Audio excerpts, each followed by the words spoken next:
കണ്ണൂർ ചെന്ന് കഴിഞ്ഞാല് ധർമ്മടം ബീച്ചും മുഴപ്പിലങ്ങാട് ബീച്ചും കണ്ട് തോട്ടട ബീച്ചും കഴിഞ്ഞിട്ട് നിങ്ങൾക്ക് ആദികടലായി ബീച്ച് കാണാം. കായലും കടലും ഒരുമിച്ച് കാണാൻ പറ്റിയ സ്ഥലമാണ്. ഇവിടുത്തെ ഒരു പ്രത്യേകത എന്ന് പറഞ്ഞു കഴിഞ്ഞാൽ ഈ കടലും കായലും ചേർന്നാണ് കിടക്കുന്നത്. ഇത് കായലാണ്, അതുപോലെ തന്നെ തൊട്ടപ്പുറത്ത് കടലും ഉണ്ട്. ഇത് രണ്ടും ചേർന്നൊരു ഭാഗം ഇവിടെ കാണാനായിട്ട് സാധിക്കും. ഇതാണ് ഈ ആദികടലായി ബീച്ചിന്റെ ഒരു പ്രത്യേകത. മുഴപ്പിലങ്ങാട് ബീച്ചും ധർമ്മടം ബീച്ചൊക്കെ വളരെ വൈഡാണ്. എന്നാ ഇത് കാർത്തിക മീൽസ് കേട്ടോ. കാർത്തിക ഹോട്ടലിൽ ഒരു മീൽസ് കഴിച്ചിരിക്കണം. കണ്ണൂർ ചെന്ന് കഴിഞ്ഞാൽ മസ്റ്റ് ട്രൈ ആണത്.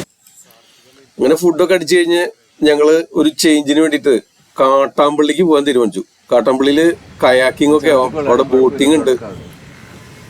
ഞങ്ങളെടുത്തൊരു 4 പേർക്ക് ചേർന്ന് പോകാവുന്ന ഒരു പെഡൽ ബോട്ടാണ്. ഇതാവുമ്പോ ഷെയ്ഡൊക്കെ ഉണ്ട്. ഞങ്ങൾ ഏകദേശം ഒരു 2:30-3 മണി സമയത്ത് അവിടെ ചെന്നത്. നല്ല വെയിലായിരിക്കും. ഈ ഷെയ്ഡ് ഉള്ളത് കൊണ്ട് നമുക്ക് അത്ര വെയിലടി ഏൽക്കില്ല, ആ ക്ഷീണം ഉണ്ടാവില്ല.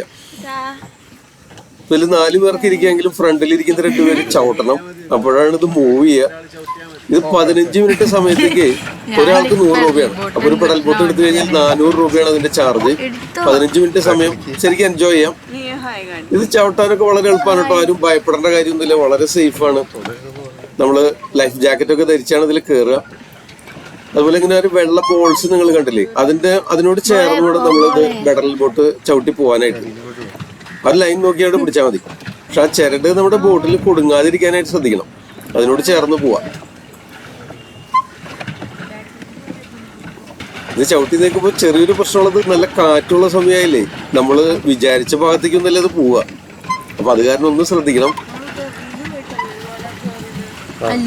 കണ്ണൂർ ബീച്ചുകൾ മാത്രമാണെന്നാണ് എല്ലാവരുടെയും ധാരണ. ബീച്ചുകൾ കണ്ടു മടുത്തു കഴിയുമ്പോ ഒരു ചേഞ്ചിനായിട്ട് ഈ കായൽ പരപ്പിലുള്ള കയാക്കിങ് തീർച്ചയായിട്ടും രസകരമായിരിക്കും. ഞങ്ങൾ അവിടെ ചെന്ന് കഴിയുമ്പോൾ ഒരുപാട് ബീച്ചുകൾ തന്നെയാണ് കണ്ണൂർ മുഴുവൻ പ്രധാനമായിട്ടും കാണാനുള്ളത്. അതില് നേരത്തെ പറഞ്ഞ പോലെ ഈ ധർമ്മടം ബീച്ചും മുഴപ്പിലങ്ങാട് ബീച്ചും ഒരിക്കലും മിസ് ചെയ്യരുത്. പിന്നെയും തോട്ടട ബീച്ച്, ഏഴര ബീച്ച്, ആദികടലായി ബീച്ച്, അങ്ങനെ ധാരാളം ബീച്ചസ് ഉണ്ട്.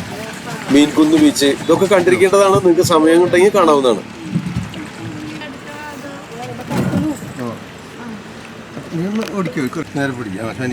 ഈ കാട്ടാമ്പലത്തിൽ നിന്ന് ഈ കയക്കിന് പോകുമ്പോ നിങ്ങൾ ഒരു കാര്യം ശ്രദ്ധിക്കുക.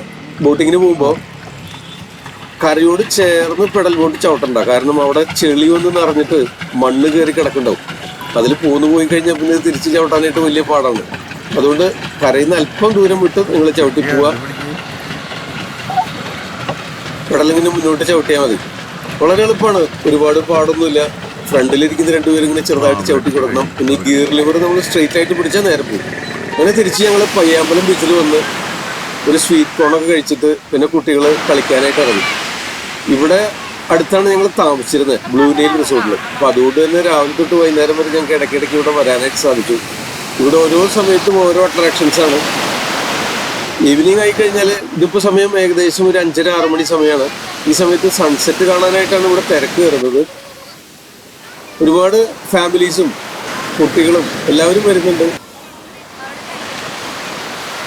വളരെ സേഫാണ്, അധികം ആഴമില്ല. കുട്ടികൾക്കൊക്കെ അവിടെ ഓടിച്ചാടി നടന്ന് കളിക്കാനും വെള്ളത്തിൽ കുളിക്കാൻ സാധിക്കും. അതുപോലെ ആ കടൽക്കാറ്റേറ്റ് വിശ്രമിക്കാനായിട്ട് പറ്റിയൊരിടം തന്നെയാണ്. സൺസെറ്റ് വളരെ നീറ്റായിട്ട് ക്ലിയർ ആയിട്ട് കാണാനായിട്ട് സാധിക്കും.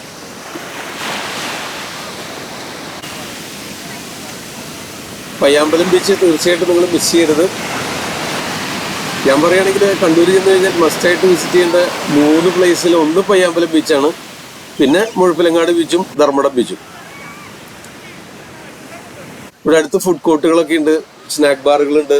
നിങ്ങൾക്ക് അവിടെ കപ്പലണ്ടി, അതുപോലെ സ്വീറ്റ് കോൺ, പിന്നെ ഇത് നമ്മൾ പയ്യാമ്പലം ബീച്ച് വന്നിട്ട് കണ്ണൂർ വന്നു കഴിഞ്ഞാൽ പയ്യാമ്പലം ബീച്ച് നിങ്ങൾ തീർച്ചയായിട്ടും വിസിറ്റ് ചെയ്തിരിക്കണം. ഈ സ്ഥലം ഇവിടെ വളരെ ക്ലീൻ ആൻഡ് നീറ്റായിട്ടുള്ള, നന്നായിട്ട് മെയിൻറ്റെയിൻ ചെയ്തിട്ടുണ്ട്. സൈഡിലൊക്കെ നല്ല കുറേ സ്നാക്സൊക്കെ കിട്ടും. ഞാനും സ്വീറ്റിയും സാൻഡിയും അതുപോലെ ട്രെയിനിയും കൂടിയിട്ടുള്ള ഈ ട്രിപ്പ് ഉണ്ടല്ലോ, ഇത് ആദ്യമായിട്ട് ഇവിടെ വന്നേക്കണം. പക്ഷെ ഇവർക്ക് പയ്യാമ്പലം ബീച്ചിൽ ഇഷ്ടംപോലെ കളിക്കാനായിട്ട് സമയം കിട്ടി. ഞങ്ങൾ രാവിലെ മുഴപ്പിലങ്ങാട് ബീച്ച് കണ്ടിരുന്നു, അതുപോലെ ധർമ്മടം ബീച്ച് പോയിരുന്നു, അതുപോലെ തന്നെ തോട്ടട ബീച്ച് ഒക്കെ പോയിരുന്നു. പക്ഷേ ഇതിൽ ഏറ്റവും ഇഷ്ടപ്പെട്ടതെന്ന് പറഞ്ഞു കഴിഞ്ഞാൽ നമുക്ക് ധർമ്മടം ബീച്ച് ഭയങ്കരമായിട്ട് ഇഷ്ടമായി എല്ലാവർക്കും. അവിടെ ഒരുപാട് ഫോട്ടോഷൂട്ടിനുള്ള പോയിന്റ്സ് ഒക്കെ ഉണ്ട്. അതുകൊണ്ട് അത് വളരെ മനോഹരമായിരുന്നു. തീർച്ചയായിട്ടും നിങ്ങൾ വിസിറ്റ് ചെയ്തിരിക്കേണ്ട ഒരു സ്ഥലമാണ്. അതുപോലെ തന്നെയാണ് മുഴപ്പിലങ്ങാട് ബീച്ച്. ഇതിന് ഒരുപാട് വ്യത്യസ്തതകളുള്ള അപൂർവങ്ങളിൽ അപൂർവമായിട്ടുള്ളൊരു ഡ്രൈവിൻ ബീച്ചാണ് മുഴപ്പിലങ്ങാട് ബീച്ച്. അപ്പോൾ ഈ മുഴപ്പിലങ്ങാട് ബീച്ചും ധർമ്മടം ബീച്ചും നിങ്ങൾ കണ്ണൂർ വന്നു കഴിഞ്ഞാൽ മിസ് ചെയ്യേണ്ട. അതുപോലെ ഈ പയ്യാമ്പലം ബീച്ചിൽ നിങ്ങൾക്ക് സൺസെറ്റ് കാണാനായിട്ടും അതുപോലെ ഇവിടെ കളിക്കാനൊക്കെ ആയിട്ട് സമയവും സാഹചര്യങ്ങളും കിട്ടും. അപ്പോൾ അത് തീർച്ചയായിട്ടും വിനിയോഗിക്കുക. തീർച്ചയായിട്ടും ഉപകാരപ്പെടും. പ്രത്യേകിച്ച് കുട്ടികളും ഫാമിലിയൊക്കെ ആയിട്ട് വരുന്നവർക്ക് ഒരുപാട് ഹാപ്പനിങ് പോയിൻ്റാണ്. അപ്പോൾ അത് മിസ് ചെയ്യേണ്ട, നിങ്ങൾ വരിക. ഓക്കെ. വെള്ളത്തിലൊക്കെ കളിച്ച് മടുത്തു കഴിഞ്ഞാൽ അവിടെ ഇങ്ങനെ ഒട്ടകത്തിൻ്റെ പുറത്തൊക്കെ ഒരു സവാരി ആവാം. അതിന് എക്സ്ട്രാ ചാർജസ് കൊടുക്കണം. ഒട്ടകത്തിൻ്റെ പുറത്ത് യാത്ര ചെയ്യാം. അതുപോലെ കുതിരയുണ്ട്, കുതിര സവാരിക്ക് പറ്റും. ഇനിയിപ്പോൾ വെള്ളത്തിലിറങ്ങാൻ താല്പര്യമില്ലാത്തവർക്ക് അവിടെ കരയിൽ ഇങ്ങനെ ഇരുന്ന് വിശ്രമിക്കാം. കടൽക്കാറ്റ് കൊണ്ട് കടൽ തിരമാലകളുടെ ഭംഗിയൊക്കെ ആസ്വദിച്ച് അങ്ങനെ ഇരിക്കാനായിട്ട് സാധിക്കും. ഈവനിങ് തന്നെയാണ് ബെറ്റർ. അതുപോലെ രാവിലെ എഴുന്നേൽക്കുമ്പോഴും പുലർച്ചെ നടക്കാനായിട്ടൊക്കെ ഇറങ്ങാം. അതിൻ്റെയൊക്കെ വീഡിയോസ് നമ്മൾ ചെയ്യുന്നുണ്ട്. നിങ്ങൾ തീർച്ചയായിട്ടും കണ്ടിരിക്കണം. ഇതൊക്കെ നിങ്ങൾക്കും ഈ യാത്ര ചെയ്യാനായിട്ട് ഒരു പ്രചോദനമാവാൻ വേണ്ടിയാണ് ഈ വീഡിയോ ചെയ്യുന്നത് തന്നെ.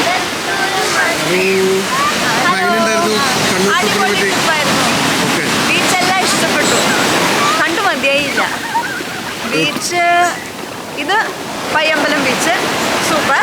Muzhappilangad beach, drive-in beach must visit. Dharmadam beach അതും അതെ മസ്റ്റ് വിസിറ്റ്. പിന്നെ ഞങ്ങളൊരു ആദ്യ കടലായി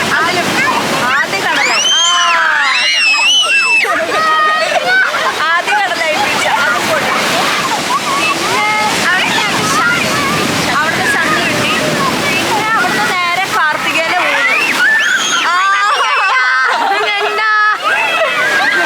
കാർത്തികേയിലെ ഫുഡ് അടിപൊളിയായിരുന്നു.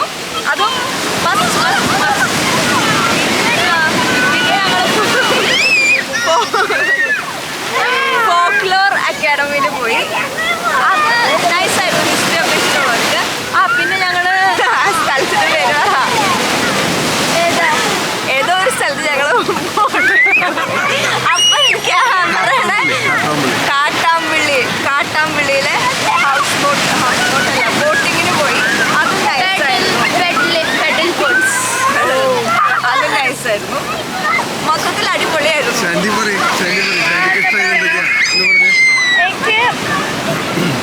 എനിക്ക് മുഴപ്പിലങ്ങാട് ബീച്ചും അതികടലായി ഇഷ്ടമായി. എനിക്ക് Muzhappilangad beach, Dharmadam beach, Adikadalayi beach, Payyambalam ഞണ്ടിന് കിട്ടും. ഞണ്ട് സ്റ്റേ ഇവിടെ അടുത്ത് തന്നെയായിരുന്നു. ബ്ലൂ നൈൽ ബീച്ച് റിസോർട്ട് നൈസായിരുന്നു. അപ്പോൾ ഞങ്ങളെല്ലാവരും കണ്ടില്ലേ, നനഞ്ഞൊഴിച്ചാണ് ഇപ്പോൾ വീഡിയോ എടുക്കുന്നത്. അത് കാരണം നിങ്ങളെല്ലാവരും ലൈക്ക്, ഷെയർ, സബ്സ്ക്രൈബ് എല്ലാവരും കഴിച്ചു കൊടുക്കുക. ഞാനിത് തുറക്കും. കുട്ടികൾക്കൊന്നും എത്ര സമയം ഇവിടെ ചെലവഴിച്ചാലും മടങ്ങി പോരാനായിട്ട് തോന്നില്ല. കാരണം അത്രയും എൻ്റർടൈൻമെൻ്റ് ആണ്, എൻജോയബിൾ ആണ്. തീർച്ചയായിട്ടും നിങ്ങൾ വിസിറ്റ് ചെയ്യുക. വീഡിയോ ഇഷ്ടപ്പെട്ടാൽ ലൈക്ക് ചെയ്യുക. നിങ്ങളുടെ അഭിപ്രായങ്ങൾ കമൻറ്റ് ചെയ്യുക. ചാനൽ സബ്സ്ക്രൈബ് ചെയ്യാത്തവർ സബ്സ്ക്രൈബ് ചെയ്യാനും ഉറപ്പിക്കുന്നു. Thank you.